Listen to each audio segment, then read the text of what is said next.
ভাই আমরা হচ্ছে অ্যান্ড্রয়েড প্লেয়ার ভাই, আমরা আইফোন প্লেয়ারদের মতো ভাই ড্র্যাগ করলে হেডশট লাগে না, কারণ ভাই অ্যান্ড্রয়েডে ড্র্যাগ করতে করতে ভাই আকাশ পরিমাণ কষ্ট। এখন অনেক আইফোন ইউজাররা বলবে ভাই হ্যাঁ তুই পারলে একটা আইফোন কিনা দেখেন, আইফোন প্লেয়ারদের নিয়ে খোঁচা দিতেছিস কেন? তো ভাই যারা লিগেল আইফোন ইউজ করে না তারা নিজ থেকেই বলবে হ্যাঁ ভাই আমরা যখন আইফোনে গেম প্লে করি আমরা খুব ভালো পারফরমেন্স পাই, কিন্তু ভাই অ্যান্ড্রয়েড প্লেয়ার তারা পায় না। কারণ ভাই আইফোনে যারা গেম প্লে করে তারা ভালো কোয়ালিটি পায়, ভালো পারফরমেন্স পায়, ভালো একুরেসি করতে পারে, কিন্তু ভাই একটা লো ডিভাইস অ্যান্ড্রয়েড প্লেয়ার কখনো পারে না। হ্যাঁ অ্যান্ড্রয়েডে ভালো ভালো ডিভাইস আছে, ভালো ভালো গেমিং ডিভাইসও আছে, ওগুলো তো করতে পারে, কিন্তু ভাই আইফোন হচ্ছে আলাদা।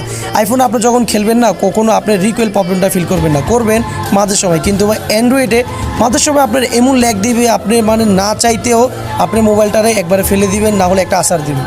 তো ভাই এই জিটটা সবারই হয়। অ্যান্ড্রয়েড প্লেয়ার ভাই মানে লিজেন্ড ভাই, আমি সব সময় মেনে নিই ভাই। আমি অ্যান্ড্রয়েডে খেলতেছি এমন না, আমিও আইফোনে খেলছি, আমি জানি আইফোনে কিরকম পারফরমেন্স করা যায়। তো আপনারা তারাই কমেন্ট করবেন যারা লিগেল নো ডিভাইস, তাদেরকে মন থেকে আমি সব সময়